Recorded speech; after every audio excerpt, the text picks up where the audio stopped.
রাজধানীর ডেমরায় ডাক্তার মাহবুবুর রহমান মোল্লা college DMRC হামলা চালিয়েছেন কবি নজরুল সরকারি কলেজ, সোহরাওয়ার্দী কলেজ সহ বেশ কয়েকটি কলেজের শিক্ষার্থীরা।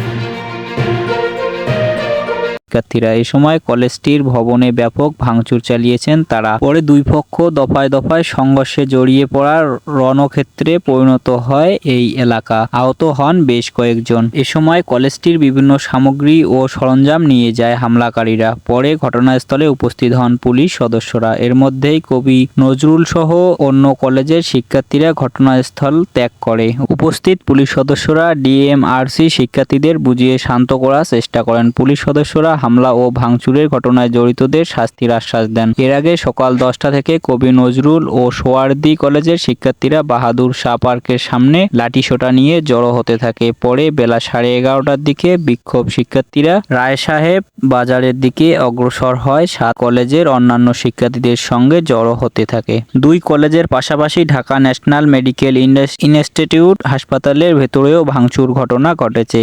এতে আহত হয়েছেন বেশ কয়েকজন।